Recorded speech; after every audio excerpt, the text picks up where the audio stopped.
Hello students, आज हम +1 class में नेक्स्ट टॉपिक स्टार्ट करेंगे टेंस का।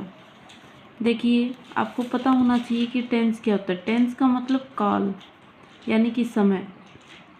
टेंस हमें इस चीज़ का बोध कराता है कि कोई भी काम किस टाइम समाप्त हुआ या किस टाइम संपन्न हुआ। ये तो आप पिछली क्लासेस में पढ़ ही चुके हैं कि टेंस 3 टाइप के होते हैं और प्रत्येक उन 3 टेंसों के आगे 4 सब पार्ट होते हैं। फर्स्ट है प्रेजेंट टेंस यानी कि वर्तमान काल।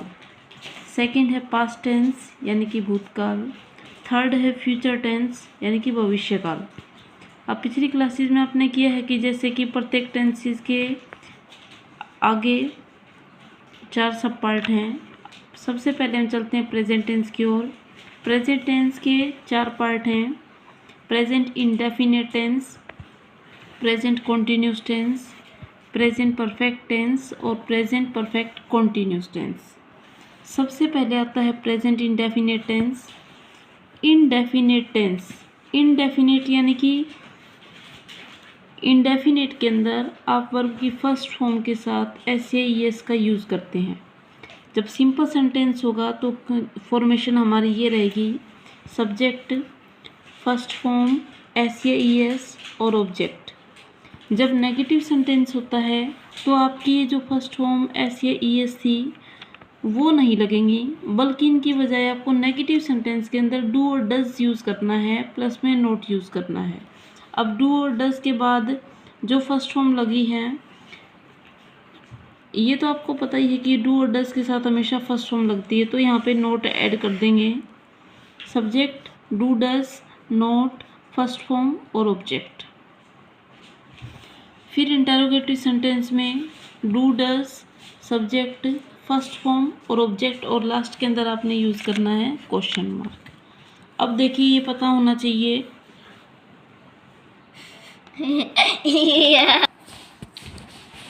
देखिए आपको ये पता होना चाहिए कि आई, वी, यू, दे ये प्लूरल सब्जेक्ट होते हैं और इनके साथ आपने फर्स्ट फॉर्म यूज़ करनी है। नेगेटिव सेंटेंस के अंदर आपने डू नॉट यूज़ करना है, और अगर नोट नेगेटिव में नोट लगा है और अगर सिंपल इंटरोगेटिव है तो आपने सिर्फ फर्स्ट फॉर्म यूज़ करनी है डू के साथ। फिर ही, शी, इट, एनी नेम ये सिंगुलर सब्जेक्ट। सिंगुलर सब्जेक्ट का मतलब है एक वचन जो भी संज्ञा होगी, और ऐसे ही ऊपर प्लूरल सब्जेक्ट यानी कि बहुवचन होगा। ही, शी, इट, एनी नेम के साथ आपने first form S A S use करना है सिंपल सेंटेंस में, जबकि नेगेटिव सेंटेंस में आपने डज नॉट यूज़ करना है, लेकिन आपने फर्स्ट फॉर्म ही लगानी है। इंटरोगेटिव के अंदर आपने डज के साथ फर्स्ट फॉर्म यूज़ करनी है। अब देखिए, जब हम टेंस करते हैं तो सबसे पहले हमें पता होना चाहिए कि किस तरह से क्या सिंगुलर सब्जेक्ट रहेंगे, क्या प्लूरल सब्जेक्ट रहेंगे। अब प्रेजेंट इंडेफिनिट टेंस को आप कैसे पहचानेंगे कि आपने इस सेंटेंस के अंदर आपने प्रेजेंट इंडेफिनिट फॉर्म ही भरनी है।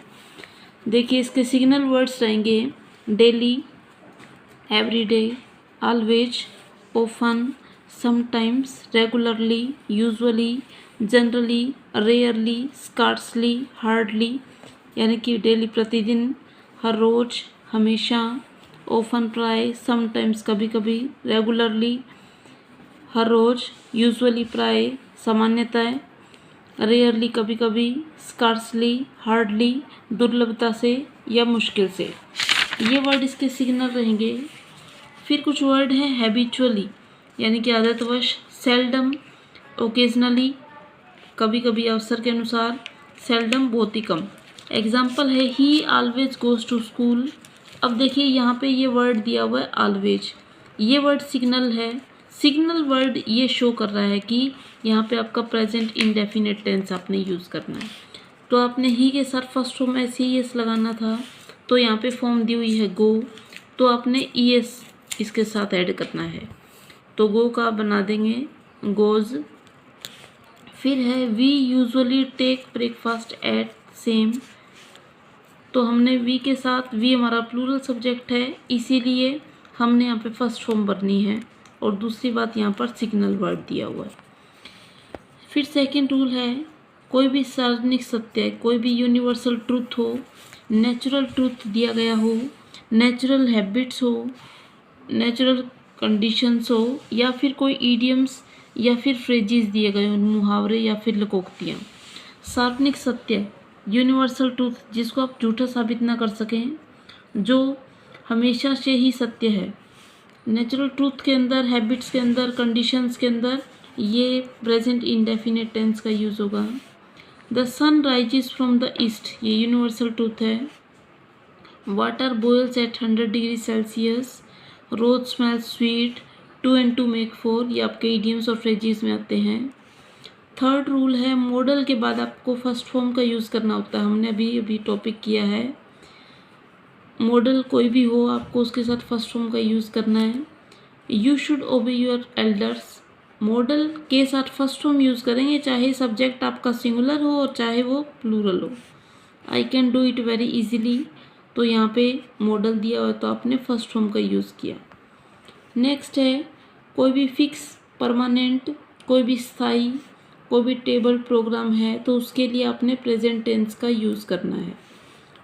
एग्जाम्पल के लिए, our school runs from 8 AM to 2 PM, तो अब यहाँ पे आपने रन्स का यूज़ किया क्योंकि ये परमानेंट प्रोग्राम है, और टेबल प्रोग्राम होता है या टाइमिंग वगैरह चेंज होते हैं तो वो उसके अकॉर्डिंग आपने प्रेजेंट का इंडेफिनिट टेंस यूज़ करना है।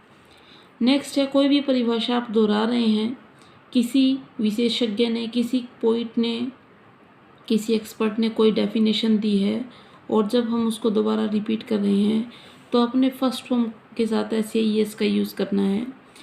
जॉन किट्स सेज, अब यहाँ पे से वर्ब थी, इसके साथ हमने एस का यूज़ किया क्योंकि हम डेफिनेशन को रिपीट कर रहे हैं। A thing of beauty is a joy for ever, तो यहाँ पे सेज वर्ड यूज़ होगा। फिर नेक्स्ट है, रनिंग कमेंट्रीज़ को दर्शाने के लिए कई बार आप देखते भी हैं, जैसे क्रिकेट मैच हो रहा होता है तो उसमें कमेंटेटर जो कमेंट्री करता है तो प्रेजेंट इंडेफिनिट टेंस का यूज़ करेंगे उसमें। Rohan passes the ball to Komal and he hits into the goal, तो यहाँ दोनों जगह हमने फर्स्ट फॉर्म, यहाँ हमने ES का यूज़ किया है और यहाँ पे हमने S का यूज़ किया है। फिर नेक्स्ट है, ऐसे तथ्य को व्यक्त करने के लिए जो बात करते समय सच हो। जैसे आपकी कोई फ्रेंड है, मुंबई में रहती है, तो आप यहाँ पे S यूज़ करेंगे। बात करते समय वो जो मोमेंट बताई जा रही है, एक्टिविटी बताई जा रही है, वो सच है, तो इसीलिए S का यूज़ किया। नेक्स्ट है, इम्पेरेटिव सेंटेंस को शुरू करते हैं तो भी आप फर्स्ट फॉर्म का यूज़ करते हैं। आप वॉइस करते हैं तो आपको पता होगा कि इम्पेरेटिव सेंटेंस कौन से होते हैं, जिसमें आदेश दिया जाए, ऑर्डर दिया जाए, मना किया जाए किसी चीज़ के लिए, तो उनके अंदर आपने फर्स्ट फॉर्म का यूज़ करना है। अब ओबे यहाँ पर स्टार्टिंग में फर्स्ट फॉर्म का यूज़ किया गया है क्योंकि इम्पेरेटिव सेंटेंस है।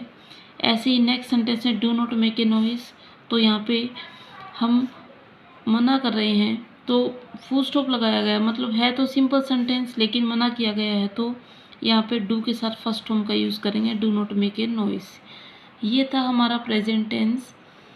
ये प्रेजेंट का इंडेफिनिट टेंस आपका हो चुका है। अब आपको एक्सरसाइज दी जाएंगी, उन एक्सरसाइज को आपने फिल करना है इन सभी रूल्स को फॉलो करते हुए। मैं उम्मीद करती हूँ कि सभी बच्चे टॉपिक्स को बड़े ध्यान से करेंगे। अब हमारे 2 टॉपिक कंप्लीट हो चुके हैं और तीसरा टॉपिक हमारा ये स्टार्ट हुआ है। Thank you so much.